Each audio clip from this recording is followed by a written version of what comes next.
A GFCI, a ground fault circuit interrupter outlet, operates by monitoring the current balance between the hot and neutral wires. Its primary function is to detect any difference in current flow, which indicates a potential ground fault. In a typical scenario, current flows from the hot wire through the connected device and returns via the neutral wire. The GFCI outlet continuously measures these currents, and ideally they should be equal. However, when a ground fault occurs, a portion of the current deviates from its intended path and flows through an unintended path, such as a person touching a live wire or a faulty appliance with a path to ground. This creates an imbalance between the hot and neutral currents. The GFCI outlet is designed to detect even small imbalances, typically in the range of 4 to 6 milliamps.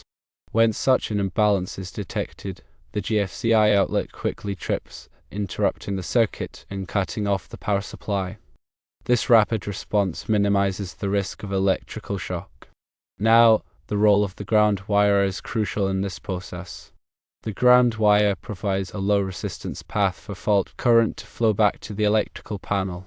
When a ground fault occurs and an appliance or device has a proper ground connection, the fault current will flow through the ground wire.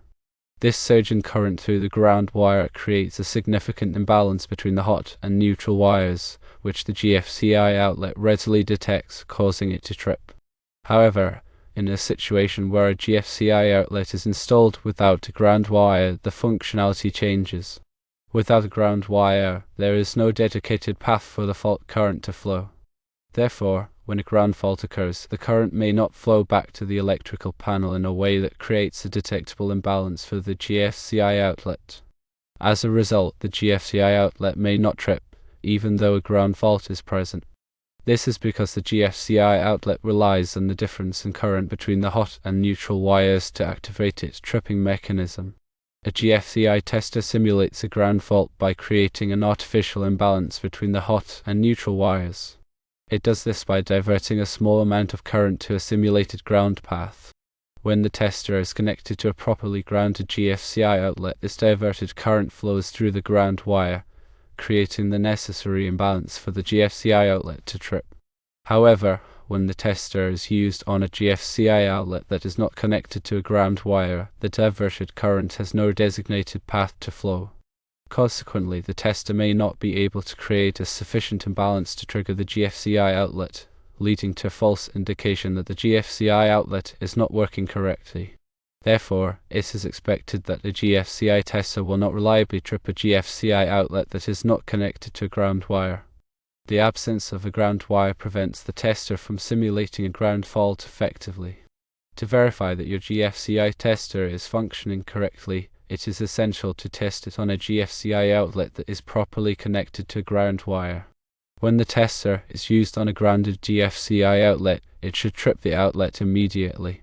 If the GFCI outlet trips, this confirms that the tester is working as intended and is capable of simulating a ground fault. If the tester fails to trip a properly grounded GFCI outlet, it may indicate that the tester itself is faulty and needs to be replaced. In summary, a GFCI outlet is designed to protect against electrical shock by detecting imbalances in current flow between the hot and neutral wires. The presence of a ground wire is crucial for the GFCI outlet to function correctly, as it provides a path for fault current to flow, creating the necessary imbalance for the GFCI outlet to trip. Without a ground wire, a GFCI tester may not be able to simulate a ground fault effectively, and the GFCI outlet may not trip. To ensure proper functionality, always test a GFCI tester on a grounded GFCI outlet. Let's delve deeper into the technical aspects of GFCI operation and the implications of using them without a ground connection. We will explore the underlying principles, the limitations, and the recommended practices for ensuring electrical safety. Firstly, let's consider the operational principles of a GFCI. At its core, a GFCI is a differential current sensor. It continuously monitors the current flowing through the hot conductor and compares it to the current returning through the neutral conductor. Under normal operating conditions, these two currents should be virtually identical. Any discrepancy between the two indicates a leakage current, which could be flowing through an unintended path, such as a person touching a live wire or a faulty appliance. The GFCI is designed to detect even minute differences in current, typically in the range of 4 to 6 milliamps, as mandated by safety standards. When such a difference is detected, the GFCI triggers a rapid interruption of the circuit, typically within milliseconds, to minimize the duration of potential shock. This rapid response is crucial in preventing serious injury or even death from electrical shock. Secondly, let's examine the role of the ground wire in a grounded electrical system. The ground wire, also known as the equipment grounding conductor, provides a low impedance path for fault current to flow back to the source, usually the electrical panel. This path is essential for several reasons. 1. It helps to quickly clear ground faults by providing a high current path that will trip the circuit breaker or blow the fuse protecting the circuit. 2. It helps to limit the voltage on metal enclosures and equipment during a fault, reducing the risk of electric shock. 3. It provides a stable reference point for the electrical system, minimizing the effects of voltage fluctuations and transients. In a properly grounded system, when a fault occurs, the fault current flows through the ground wire back to the source, causing a significant increase in current. This increase is detected by the circuit breaker or fuse, which then trips, interrupting the circuit and preventing further damage or injury. Now let's discuss the limitations of using a GFCI without a ground connection. While a GFCI can provide a significant level of protection even without a ground wire, it is essential to understand its limitations in this scenario. One limitation is that the GFCI will not protect against all types of electrical shock. It will primarily protect against shocks that involve a current path through the body to ground. However, it may not protect against shocks that involve a current path directly between the hot and neutral conductors, such as touching both wires simultaneously. Another limitation is that the GFCI may not trip as quickly or reliably without a ground wire.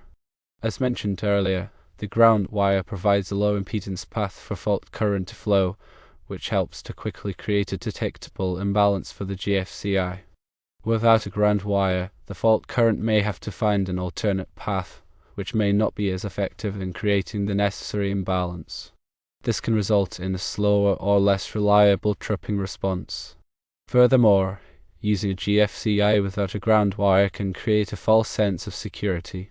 People may assume that they are fully protected from electrical shock, when in reality, the GFCI only provides limited protection in this scenario. It is crucial to educate users about the limitations of GFCI protection without a ground wire and to emphasize the importance of proper grounding. Finally, let's consider the recommended practices for ensuring electrical safety. The best way to ensure electrical safety is to have a properly grounded electrical system. This means that all electrical outlets, appliances, and equipment should be connected to a ground wire that is properly connected to the electrical panel. If you are replacing an outlet that is not grounded, it is highly recommended to install a new grounded circuit.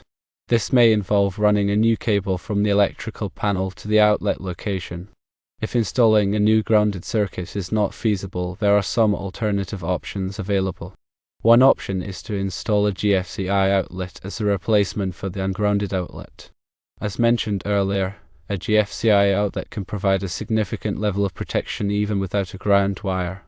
However, it is essential to label the outlet as GFCI protected and no equipment ground to indicate its limitations.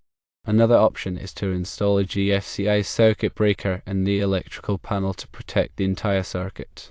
This will provide GFCI protection for all outlets and appliances on the circuit, even if they are not individually grounded. However, it is still important to label the outlets as GFCI protected and no equipment ground. In addition to these measures, it is crucial to follow all applicable electrical codes and regulations. These codes and regulations are designed to ensure the safety of electrical installations and to minimize the risk of electrical shock and fire. It is also important to hire a qualified electrician to perform any electrical work. A qualified electrician has the knowledge, skills, and experience to perform electrical work safely and correctly. They can also help you to identify and address any potential electrical hazards in your home or building. To summarize, GFCI outlets are valuable safety devices that can protect against electrical shock. However, it is essential to understand their operational principles, limitations, and recommended practices. Using a GFCI without a ground wire can provide a significant level of protection, but it is not a substitute for a properly grounded electrical system. Always follow all applicable electrical codes and regulations and hire a qualified electrician to perform any electrical work. In addition, it is essential to regularly test GFCI outlets to ensure that they are functioning correctly. This can be done using a GFCI tester, which is a simple and inexpensive device that simulates a ground fault. The tester should trip the GFCI outlet within a few seconds. If the GFCI outlet does not trip, it may be faulty and needs to be replaced. The National Electrical Code, or NEC, provides comprehensive guidelines for electrical installations, including the use of GFCIs. According to the NEC, GFCIs are required in various locations, such as bathrooms, kitchens, garages, and outdoor areas, where there is a higher risk of electric shock. The NEC also specifies the requirements for grounding electrical systems. According to the NEC, all electrical outlets, appliances, and equipment must be grounded unless they are specifically designed and listed as double-insulated. Double-insulated appliances and equipment have additional insulation that protects against electric shock, even without a ground wire. The NEC also addresses the use of GFCIs in ungrounded systems. According to the NEC, it is permitted to replace an ungrounded outlet with a GFCI outlet.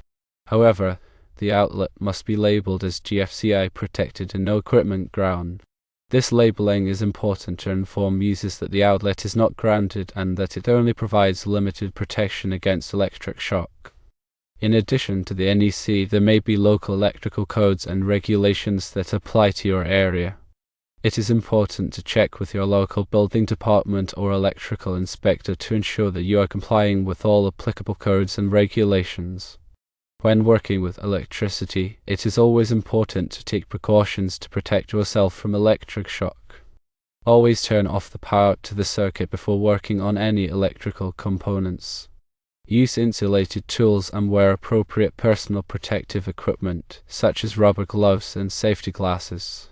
Never work on electrical equipment when you are wet or standing in water.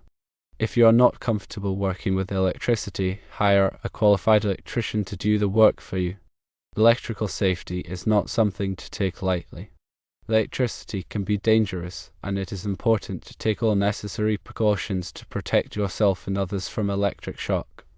By following the guidelines and recommendations outlined above, you can help to ensure that your electrical system is safe and that you are protected from electric shock. And remember, when testing a GFCI outlet, always verify that the tester is working correctly by testing it on a known good, grounded GFCI outlet first. This will help to ensure that the tester is providing accurate results and that you are not misinterpreting the functionality of the GFCI outlet under test. Finally, it's worth mentioning that while GFCIs offer significant protection against electrical shock, they do not protect against overloads or short circuits. Overloads and short circuits can cause wires to overheat and potentially start a fire. For protection against overloads and short circuits, circuit breakers or fuses are used. Circuit breakers and fuses are designed to interrupt the flow of electricity when the current exceeds a safe level. This helps to prevent wires from overheating and starting a fire.